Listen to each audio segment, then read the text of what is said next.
Tonight, this is the other sound of war. A boy's anguish, telling his mother, "I am tired. I am so tired."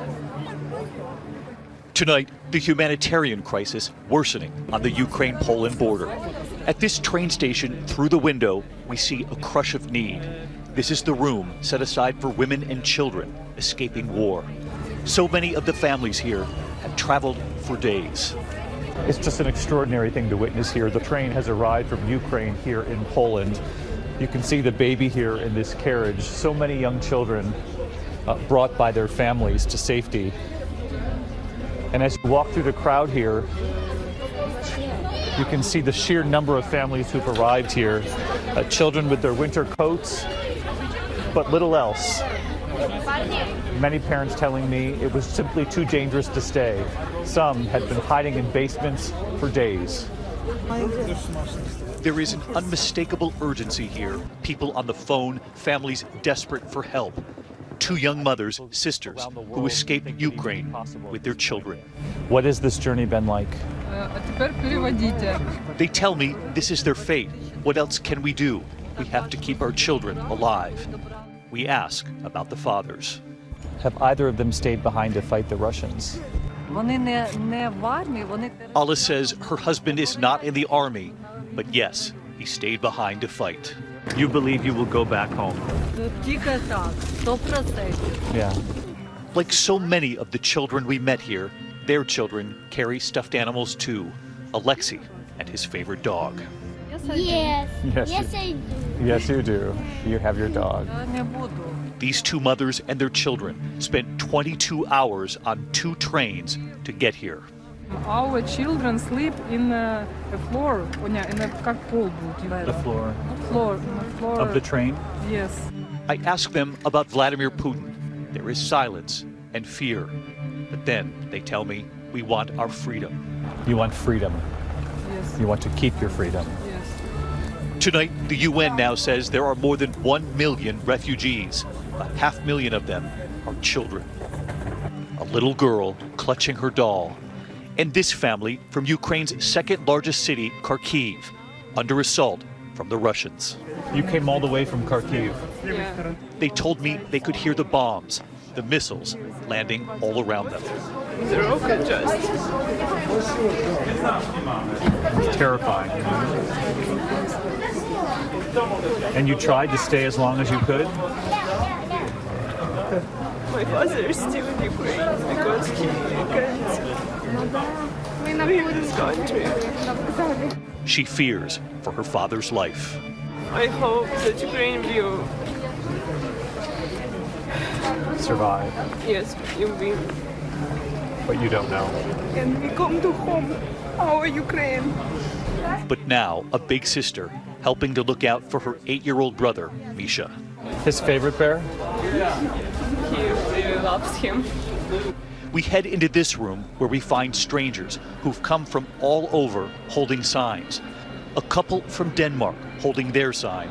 They have room for 8 persons free. You can have my number too.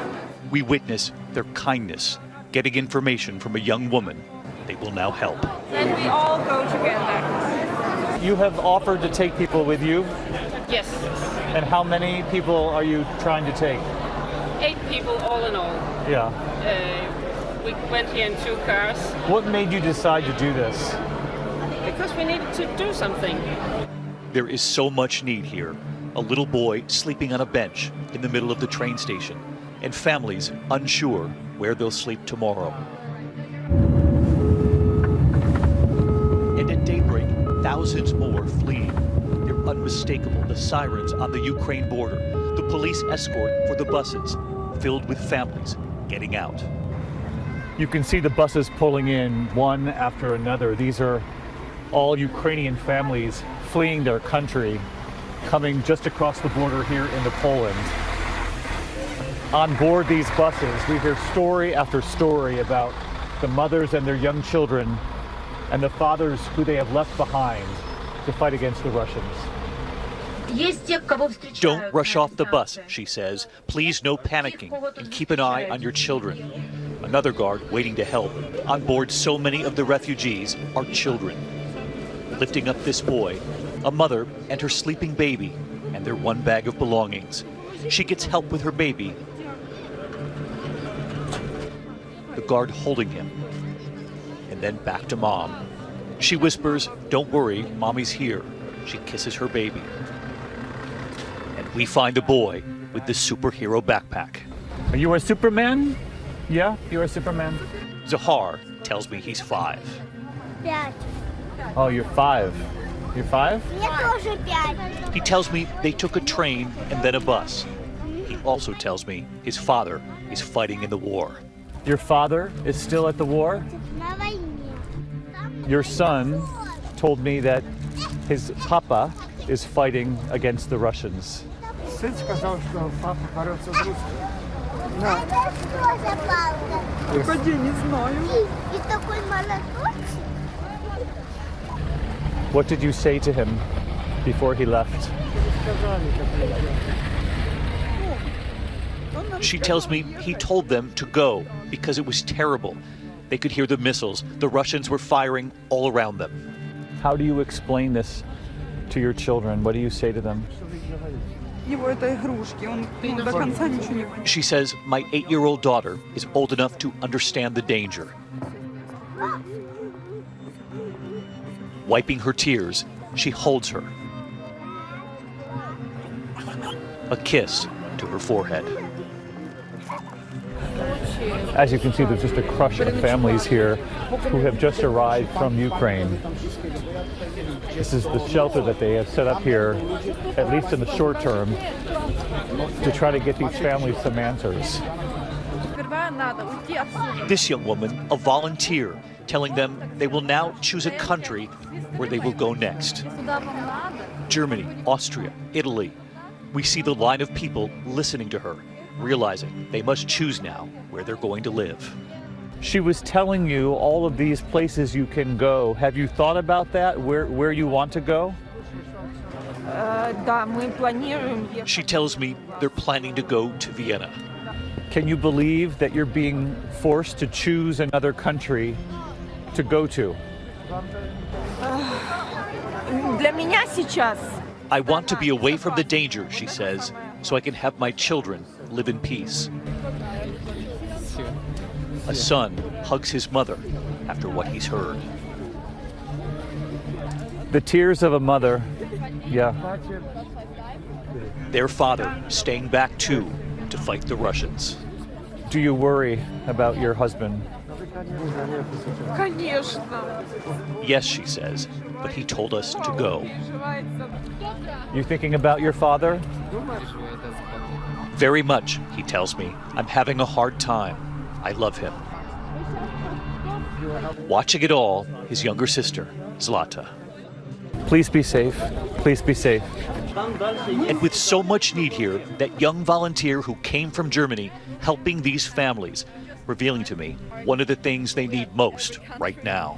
The problem is that we can't find drivers who drive to the countries. That's the only problem we have. So we really need drivers. To get them there. Yeah. They need more help for the families who've made it out, but also help for people still trying. There are workers and students living in Ukraine from Africa, Asia, and other regions of the world who say they've been stopped at train stations and border crossings. Pira Diantwadi, an immigrant from Congo, said as he waited to board a train, he was told only women and children, but then watched as some Ukrainian men were allowed to board, describing it to our Marcus Moore. The police in Ukraine were taking some men. We said, why? How is it possible? You just said only women and children. So now you are taking Ukrainian white people. Why? Are we not people like them? Tonight, Ukraine's foreign minister has now acknowledged the problem, saying they're taking steps to ensure foreign nationals are allowed to leave the country. And Pira is now here in Poland. So many of the refugees fleeing Ukraine crossing the border on foot. The long exodus for so many of these Ukrainian families who say their journey has been days long. Mothers carrying their children, the boy carrying his dinosaur. They come by foot, by bus, and by train. And at the train station, the little girl wearing hearts and holding her unicorn, her mother holding her. Hi everyone, George Stephanopoulos here. Thanks for checking out the ABC News YouTube channel. If you'd like to get more videos, show highlights, and watch live event coverage, click on the right over here to subscribe to our channel, and don't forget to download the ABC News app for breaking news alerts. Thanks for watching.